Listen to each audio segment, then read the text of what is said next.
नमस्कार साथियों, आज एक बहुत महत्वपूर्ण टॉपिक को लेकर मैं आप लोगों के सामने उपस्थित हूँ।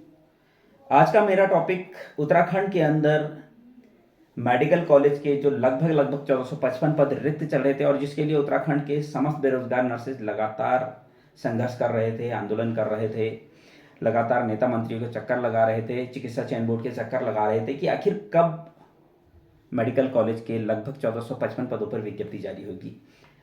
आज उत्तराखंड के बेरोजगार नर्सेस का वो संघर्ष सफल हो चुका है और आज 29 नवंबर 2023 को ये विज्ञप्ति जारी हो चुकी है। साथियों, ये बहुत खुशी की बात है कि आज मेडिकल कॉलेज के लगभग 1455 पदों पर जो विज्ञप्ति जारी होनी थी आज जारी हो चुकी है।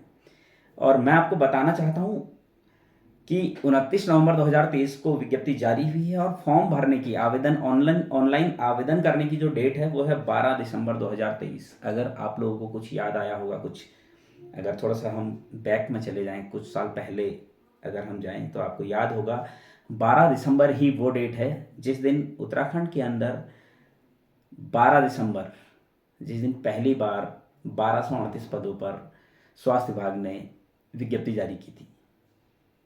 12 दिसंबर 2020 वो तारीख है और फिर से वो तारीख दोबारा से रिपीट हुई है। 12 दिसंबर से ऑनलाइन आवेदन करने की डेट है। साथियों, इसमें मैं आपको कुछ चीज़ें बताना चाहता हूँ।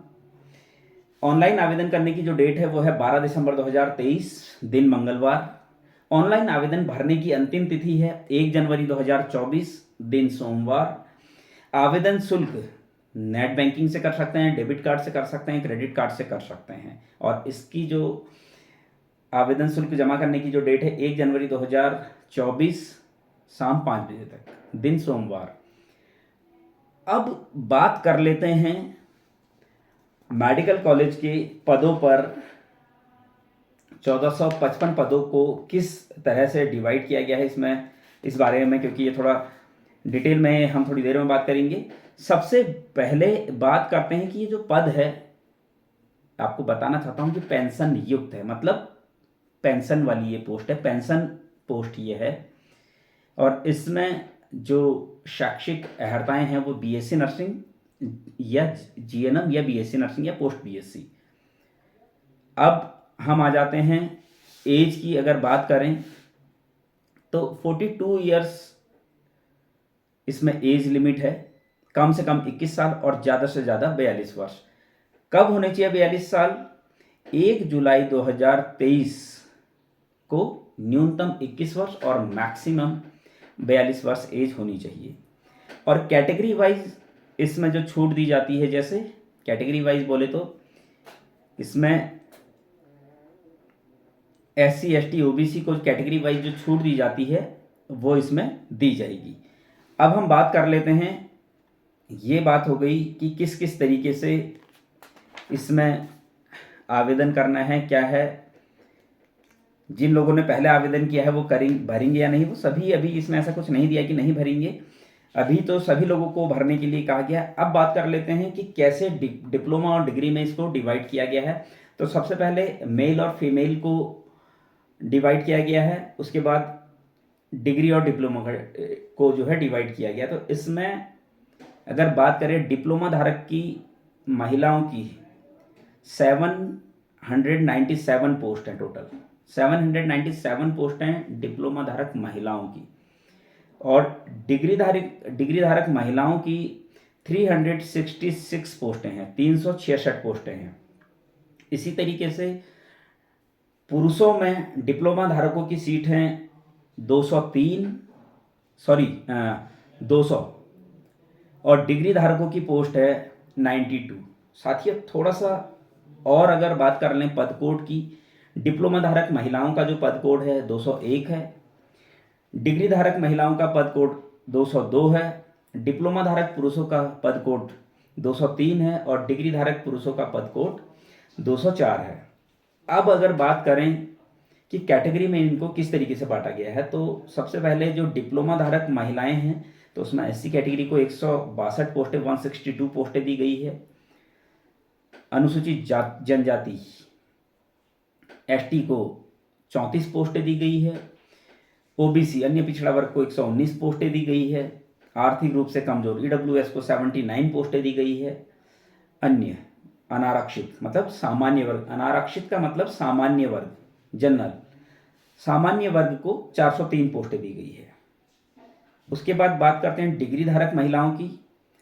306 पोस्टों को कैसे कैसे डिवाइड किया गया है। एससी कैटेगरी को 69 पोस्टें, ओबीसी को 51 पोस्टें, अनुसूचित जनजाति मतलब एसटी को 14 पोस्टें, आर्थिक रूप से कमजोर को 36 पोस्टें और सामान्य को 196 पोस्टें। इसी तरीके से बात करें डिप्लोमा धारक पुरुषों की तो 200 पोस्टों को किस हिसाब से डिवाइड किया गया है इसको थोड़ा सा देख लेते हैं। इसमें अनुसूचित जाति को 40 पोस्टें, ओबीसी अन्य पिछड़ा वर्ग को 29 पोस्टें, एसटी को अनुसूचित जनजाति एसटी को 8 पोस्टें, आर्थिक रूप से कमजोर वर्ग मतलब ईडब्ल्यूएस को 20 पोस्टें और सामान्य वर्ग को 103 पोस्टें।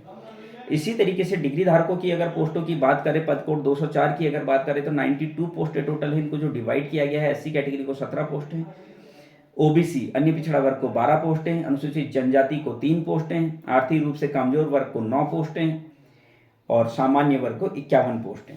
इस तरीके से इन पोस्टों को डिवाइड किया गया है। बात करें क्षति, यह है वर्टिकल रिजर्वेशन, इसमें मतलब यह है आपका क्षतिज आरक्षण, सॉरी ऊर्ध्व आरक्षण। अब बात करते हैं क्षतिज आरक्षण की।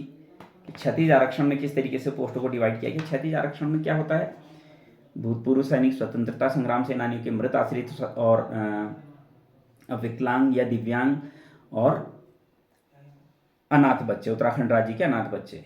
तो इस पर थोड़ा सा अगर हम आए तो इसमें हम देख लेते हैं स्वतंत्रता संग्राम सेनानियों के मृत आश्रितों को, दिव्यांगजनों को, भूतपूर्व सैनिकों को और उत्तराखंड राज्य के अनाथ बच्चों को किस किस तरीके से रिजर्वेशन मिलता है। पूरी पोस्टों में 2% मिलता है स्वतंत्रता संग्राम सेनानियों को, 4% मिलता है दिव्यांगजनों को, 5% मिलता है भूतपूर्व सैनिकों को और उत्तराखंड के अनाथ बच्चों को मिलता है 5% और उसी हिसाब से क्षतिज आरक्षण दिया गया है।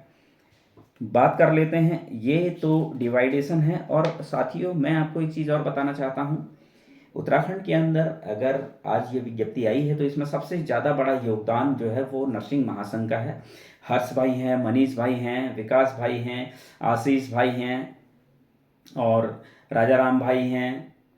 जितने भी साथी हमारे लगातार संघर्ष कर रहे थे, लगातार, चाहे अल्मोड़ा गए, देहरादून में लगातार संघर्ष चल रहा था, अल्मोड़ा गए, उत्तरकाशी गए, जहाँ भी संभव हो सक रहा था जा रहे थे।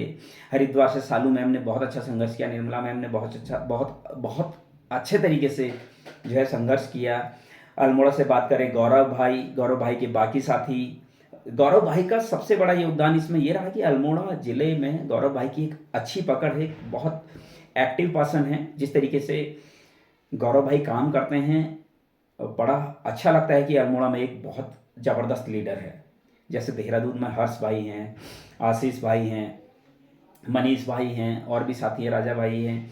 ये सभी लोग बहुत मजबूती से काम करते हैं और हर्ष भाई से मेरी लगातार बात होती रहती है, पहले भी बात होती थी और आज भी बात होती है। और हर्ष भाई का एक ही सपना है, जो शुरू से मेरा एक सपना था कि हम कम से कम लोगों को भ्रष्ट जो पद्धति है इससे थोड़ा दूर रखेंगे, ईमानदारी से काम करें। ऐसे लोग प्रोफेशन में होने चाहिए, जो लीडरशिप कर रहे हैं वो कम से कम ईमानदार हों और निजी स्वार्थ से थोड़ा ऊपर उठ के सोचें। और हमेशा हर्ष भाई से जब भी मेरी बात हुई, जब भी ऐसा कोई मामला आया तो हर्ष भाई ने हमेशा यही कहा कि बबलू भाई, अच्छा लगता है कि हम किसी से पैसे की डिमांड नहीं करते हैं, अच्छा लगता है कि हम किसी को परेशान नहीं करते हैं, किसी के मन को दुखाने का काम नहीं करते हैं और ईमानदारी से काम कर रहे हैं। उत्तरकाशी से जगमोहन भाई, सुनील भाई, अरविंद भाई, सूर्या भाई जो बहुत ईमानदारी से काम कर रहे थे, पूजा टोलिया जी और प्रीति मैम, आपका काशीपुर से केशव भाई भी लगातार हर चीज़ में हमेशा एक्टिव रहे। रामनगर से रिम्पल की पूरी टीम, रिम्पल, जितने भी लोग काम कर रहे हैं, खास तौर पर हर्ष भाई की टीम जो लगातार संघर्ष कर रही है। आज हर्ष भाई का कॉल तुरंत मुझे आया और मुझे बड़ा अच्छा लगा कि इतना लंबा संघर्ष नहीं रहा हर्ष भाई का। लंबा संघर्ष इसलिए नहीं रहा, उन्होंने कसम खा ली थी कि बैठूंगा नहीं, एक भी दिन कंटिन्यू काम करूंगा। तो लगातार चलते रहे, जिसका रिजल्ट क्या रहा कि तुरंत विज्ञप्ति आ गई। तो ये बहुत बड़ी अचीवमेंट है नर्सिंग महासंघ के लिए और हमारे लिए भी। और मैं अपने इस चैनल के माध्यम से एलिंग वेलफेयर नर्सेज फाउंडेशन की ओर से नर्सिंग महासंघ को बहुत बहुत शुभकामनाएं देता हूं। सभी लोगों ने बहुत अच्छा प्रयास किया, बहुत ईमानदारी से सब लोग काम कर रहे थे और अपनी जेब से पैसा खर्च कर रहे थे। सबसे बड़ी बात है, बहुत कम लोग ऐसे होते हैं जो अपनी जेब से पैसा खर्च करके काम करते हैं। नहीं तो लोगों का क्या है, लोग तो बस पैसा बटोरने का काम करते हैं। पैसा दे दो, पैसा दे दो, मैं केस लड़ रहा हूँ, मैं ये कर रहा हूँ, मैं वो कर रहा हूँ, बस पैसा मांगते रहते हैं। तो इस स्वार्थ से थोड़ा ऊपर उठकर हर्ष भाई ने काम किया। जिस तरीके से मैं देख रहा था, अल्मोड़ा हर्ष भाई पूरी टीम के साथ गए थे, उत्तरकाशी पूरी टीम के साथ गए थे, लगातार जिस तरीके से संघर्ष कर रहे थे, तो काबिले तारीफ है। साथियों, बात करते हैं इसमें रोस्टर की। इस विज्ञप्ति में, क्योंकि कोई भी विज्ञप्ति आती है तो उसमें रोस्टर सबसे पहले देखा जाता है और कहीं ना कहीं बहुत सारे लोगों के दिमाग में एक क्वेश्चन मार्क होगा कि क्या रोस्टर लगा है या नहीं लगा है। तो मैंने भी पूरा विज्ञप्ति को स्टडी किया, तब से लगातार स्टडी ही कर रहा हूँ इस विज्ञप्ति को। और चिकित्सा चयन बोर्ड ने बहुत अच्छे तरीके से रोस्टर का पालन किया है, इसमें बहुत अच्छे तरीके से रोस्टर को इसमें रखा है। कहीं पर भी उनकी मिस्टेक मुझे नहीं लगी। मैंने रोस्टर पूरा इसमें लगा कर देखा, बहुत अच्छे तरीके से। चिकित्सा चयन बोर्ड के उन सभी अधिकारियों का मैं धन्यवाद करना चाहता हूं जिन्होंने इसमें रोस्टर लगाया है। उन्होंने बहुत बहुत बारीकी से रोस्टर को देखा है। बहुत अच्छा लग रहा है आज कि बहुत सटीक तरीके से रोस्टर लगा है, बहुत सटीक तरीके से विज्ञप्ति को, ऐसा लगता है कि बहुत ज़्यादा मेहनत इस विज्ञप्ति को निकालने में की गई है। और मैं धन्यवाद देना चाहूँगा चिकित्सा चयन बोर्ड के सारे अधिकारियों को जिन्होंने इस विज्ञप्ति को, इस पूरे पैटर्न को बनाने में मेहनत की। उन सभी को वो सभी बधाई के पात्र हैं कि उन्होंने निष्पक्ष होकर इस विज्ञप्ति में रोस्टर का जो है डिवाइडेशन किया। हर किसी कैटेगरी को बहुत तरीके से, बहुत बारीकी से जांचा, परखा और तभी पोस्टों का डिवाइडेशन किया।